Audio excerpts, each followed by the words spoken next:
Halo, selamat siang. Ya, jumpa lagi dengan Infocus Channel. Kali ini kita akan membahas tentang soal yang berkaitan dengan medan magnet. Jadi, medan magnet itu adalah medan atau daerah di mana masih terpengaruh oleh gaya magnet, gitu ya. Nah, medan magnet di sini timbul dari kawat berarus, ya. Kalau di bahasan magnet yang di kelas 12 itu medan magnet ditimbulkan oleh kawat berarus, begitu. Nah, jadi kita ada soal ya, seutas kawat dialiri arus listrik I sama dengan 2 ampere seperti pada gambar berikut. Ya, ini suruh menentukan kuat medan magnet di titik P, kemudian arahnya ya di titik P itu kemana gitu ya. Kemudian kuat medan magnet di titik Q dan arah medan magnet di titik Q, begitu. Nah, untuk lebih jelasnya kita akan kupas pembahasan soal ini. Silakan bagi yang belum subscribe, silakan di-subscribe ya untuk mendukung channel ini, serta like dan share sebanyak-banyaknya. Komen aja di kolom komentar untuk pembahasan materi selanjutnya. Nah, di sini untuk medan magnet ya, kita menggunakan rumus B ya sama dengan mu 0 I ya per 2 pi A. Ini berlaku untuk kawat lurus. Jadi rumus ini berlaku hanya untuk kawat lurus. Nah, di sini nilai B itu medan magnet ya. Kalau didefinisikan B itu medan magnet. Kemudian I itu arus listrik yang mengalir. Kalau mu itu permitivitas, ini konstanta ya, konstanta permitivitas. Ini nilainya tetap ya, ada nilainya. Ini nilainya 4 pi kali 10 pangkat min 7 ya nilainya. Kemudian A itu jarak titik ke kawat, jarak titik yang ditanyakan ke kawat. Ini harus dalam meter, ini dalam ampere. Medan magnet itu satuannya Tesla, begitu ya. Yang pertama, untuk menyelesaikan soal seperti ini kita harus paham penentuan arah di titik P itu arahnya nanti kemana juga, itu juga perlu, begitu ya. Untuk soal nomor pertama, kuat medan magnet di titik P. Jadi kita hanya masukkan rumus ya. Di titik P berarti B di titik P sama dengan mu 0 I per 2 pi A. 4 pi kali 10 pangkat min 7, arusnya di situ 2 dibagi dengan 2 pi dikali A nya itu 2 meter, maka bisa kita eliminasi.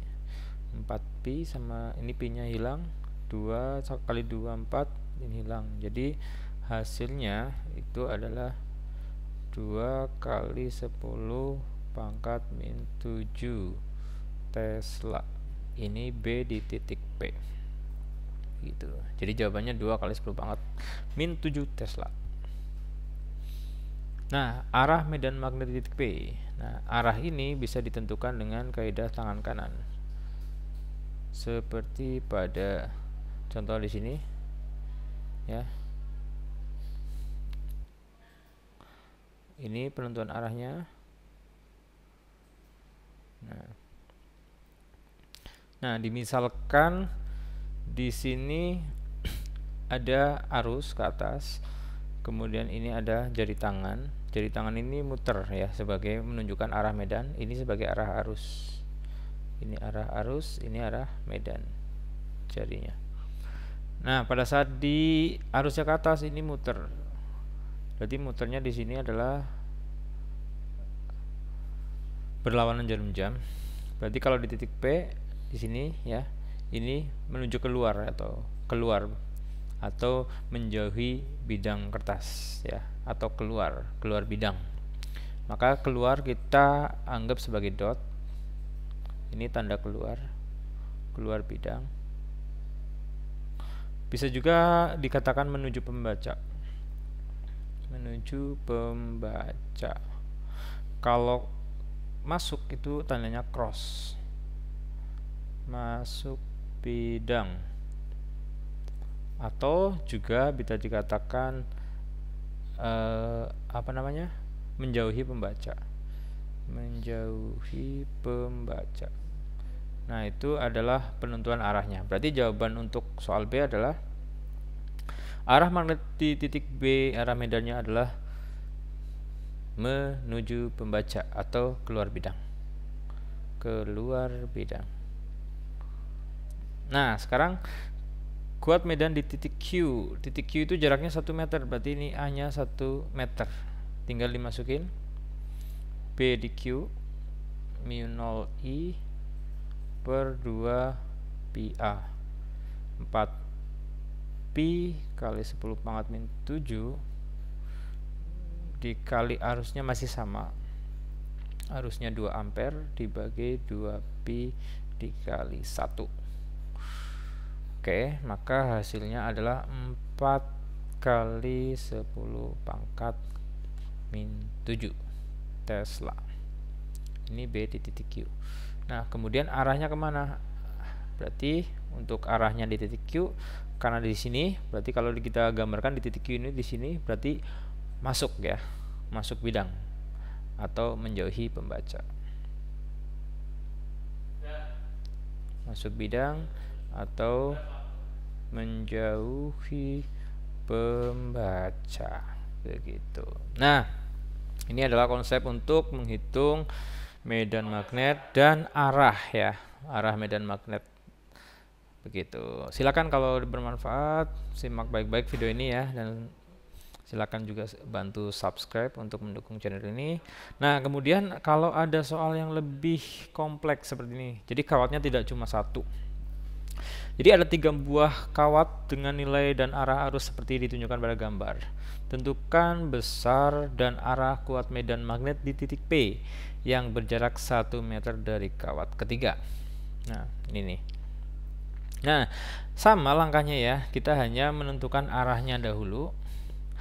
Misalnya, kita anggap di sini titik P terhadap kawat 1, berarti di sini kalau kita gambarkan arahnya set. Nah, berarti masuk ya. Akibat kawat 1 itu B-nya masuk. Berarti kita bisa tuliskan B1 itu masuk cross. Nah, kemudian kita anggap kawat kedua, kalau kita putar gini set keluar ya. Akibat kawat kedua B2 keluar dot. Nah, gitu. Kemudian akibat kawat 3 itu set, karena dia ke atas berarti arahnya di titik P itu masuk.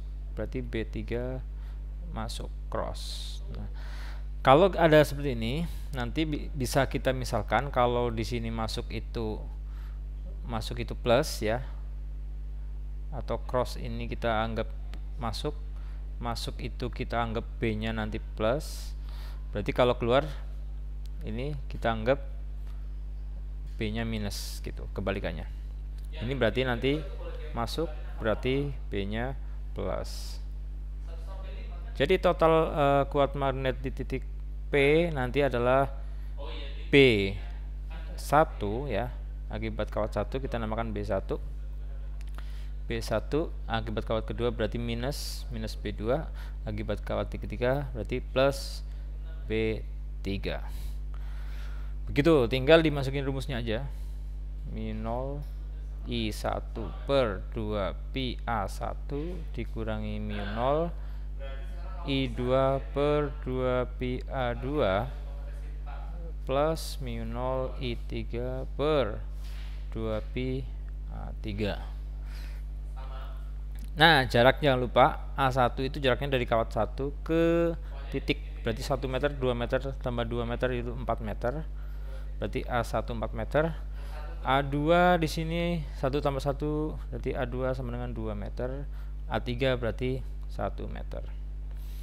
masukin ya, karena di sini ada mu0 sama 2pi, kita juga bisa sederhanain mu0 per 2pi tinggal I1 per A1 dikurangi I2 per A2 plus I3 per A3. Masukin 4pi kali 10 pangkat min 7 dibagi 2pi dikali I1 nya 1 jaraknya 4 dikurangi 2 per jaraknya 2 ditambah 1 per jaraknya 1.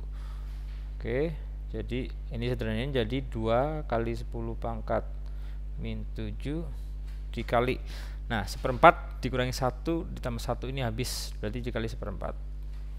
Maka hasilnya kita bisa dapatkan yaitu setengah ya, setengah kali 10 pangkat min 7 Tesla. Berarti B total di P adalah 0,5 kali 10 pangkat min 7 Tesla, atau jadi 5 kali 10 pangkat min 8 Tesla. Ini B di titik P. Oke, jadi demikianlah untuk penentuan B yang kawatnya lebih dari 1 gitu. Oke ya, cukup jelas untuk video ini. Silahkan simak baik-baik dan ulas terus ya, ulangin terus biar lebih paham. Ya, jumpa lagi dengan Infokus Channel untuk video selanjutnya. Silahkan ditunggu saja ya. Jangan lupa subscribe biar update untuk video-video yang baru. Terima kasih. Selamat belajar.